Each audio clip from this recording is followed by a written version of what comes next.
Sim! Eu sou o professor Bairros e no tutorial de hoje nós vamos ver forno de micro-ondas, análise do circuito. Nesse tutorial eu vou mostrar como o circuito de um forno de micro-ondas funciona. Você vai ver que é muito fácil. E você acompanha o canal do professor Bairros, é claro. Vamos lá? O circuito típico de um forno de micro-ondas é mostrado na figura. Esse circuito é quente mesmo? A função do circuito é criar condições para a válvula magnetron funcionar. A válvula magnetron tem a referência Mg no diagrama.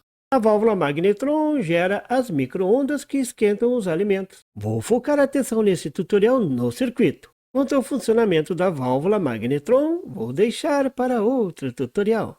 Na verdade, essa válvula foi desenvolvida para operar em sistema de radares, gerando as micro-ondas responsáveis por detectar os aviões durante a Segunda Guerra. Achei que era para esquentar os cafezinhos dos pilotos. Esse negócio de que as micro-ondas esquentam cafezinhos só foi descoberto bem mais tarde. A invenção da válvula magnetron é uma obra de arte da engenharia eletrônica e mudou o curso da guerra e do mundo moderno. É complicado viver sem o forno de micro-ondas hoje em dia, não é mesmo? Antes de ver o funcionamento do circuito, vou descrever os componentes. Para a válvula funcionar, tem que ter uma tensão de 4.000 volts ao redor disso, corrente contínua entre a placa e o filamento. O filamento é responsável para gerar a nuvem de elétrons, que ao bater na placa, geram as micro-ondas. O filamento gera os elétrons e a placa positiva atrai esses elétrons, que têm cargas negativas. Para gerar a nuvem de elétrons, o filamento da válvula deve ser aquecido, exatamente como as antigas lâmpadas de filamento. Por isso, o transformador tem um enrolamento auxiliar, só para alimentar o filamento. Alguns fornos de micro-ondas têm um transformador separado, só para alimentar esse filamento. A válvula magnetron é uma espécie de diodo à moda antiga.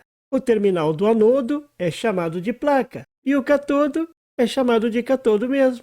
O catodo está ligado ao filamento e o anodo é a placa a ser alimentada com o positivo da fonte. Como qualquer diodo, a magnetron pode ser polarizada na forma direta ou inversa. Na forma direta, ela conduz corrente entre a placa e o anodo. O anodo deve ser polarizado com tensão positiva e o catodo negativa. Na polarização inversa, a corrente é bloqueada. Então, vamos ver como o circuito gera esses 4.000 volts, corrente contínua, para ativar a magnetron.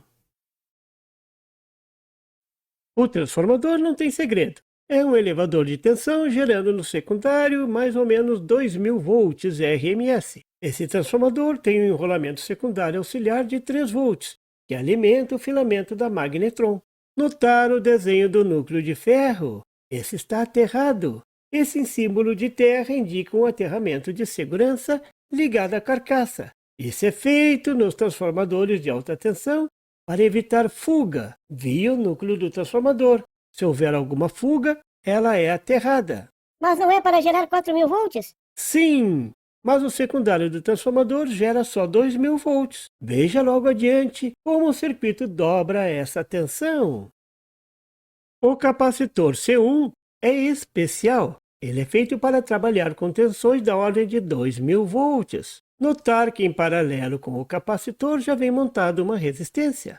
Para que serve essa resistência? Para salvar a sua vida, técnico eletrônico. Isso mesmo. Serve para descarregar o capacitor quando o forno é desligado.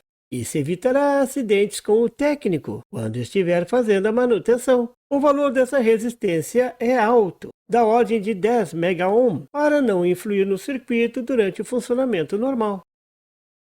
Para gerar uma tensão contínua, ou quase, de alta tensão, é usado um diodo especial, que suporta tensões reversas elevadas. Existem muitos modelos no mercado. Veja a tabela da figura.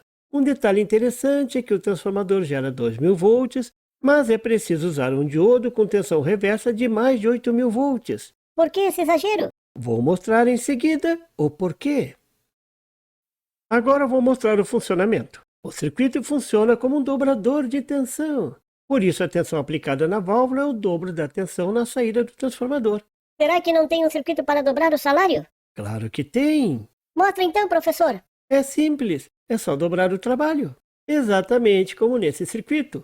Ele vai trabalhar em 2 tempos. Então, vou mostrar o funcionamento em cada um desses tempos. O tempo do semiciclo positivo da senoide e o tempo do semiciclo negativo. No semiciclo positivo, o diodo conduz. A corrente está passando do anodo para o catodo do diodo. Durante a condução do diodo, a corrente carrega o capacitor C1 com a tensão no secundário do transformador. Na verdade, tem que descontar a queda de tensão no diodo, que é muito baixa em relação à alta tensão na saída do transformador. Esse é o ciclo de carga do capacitor. No semiciclo negativo, o diodo D1 não está conduzindo. A corrente está no sentido contrário da seta. No semiciclo negativo, a corrente circula através da magnetron. Isso mesmo, o anodo da magnetron.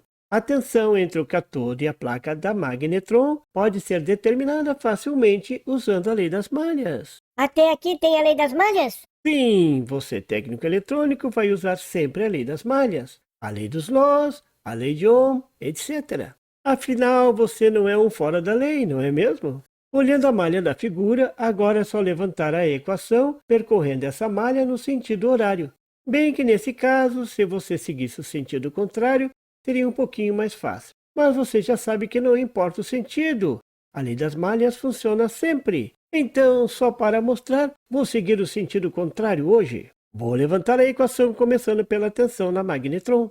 Menos a tensão da magnetron, e a nossa pergunta, mais 2 kV da tensão no capacitor carregado, mais 2 kV da tensão no secundário do transformador, tudo isso é igual a zero. Agora é só isolar a tensão na magnetron e pronto. Tensão na magnetron é igual a 4.000 volts. A tensão dobrou. Esse é um circuito dobrador de tensão. Viu como a lei das malhas é muito útil na prática? Nesse circuito, a aplicação é bem simples. Note que no semiciclo negativo, o diodo não está conduzindo. O diodo está reversamente polarizado. Nesse caso, a tensão entre o cátodo e o anodo é de 4.000 volts, o dobro da tensão no secundário. Por isso, a tensão reversa do diodo tem que ser tão alta. Na verdade, a tensão de carga no capacitor é 2.000 vezes a raiz quadrada de 2, a tensão de pico. Por isso, a tensão do diodo é maior do que 4.000 volts. A tensão do diodo retificador comum, como o diodo 1N4007, é de 1.000 volts. Se você colocar esse diodo no lugar do diodo de alta tensão, você já sabe o que vai acontecer, não é mesmo? Isso mesmo! Cheiro de ampere queimado.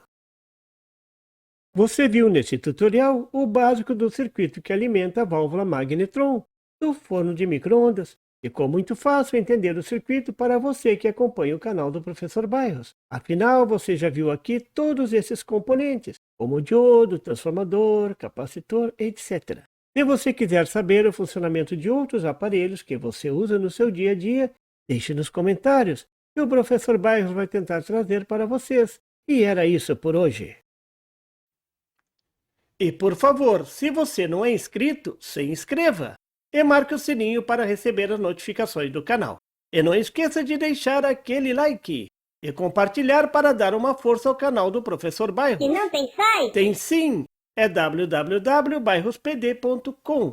Lá você encontra o PDF e tutoriais sobre esse e outros assuntos da eletrônica. E fique atento ao canal do Professor Bairros para mais tutoriais sobre eletrônica. Até lá!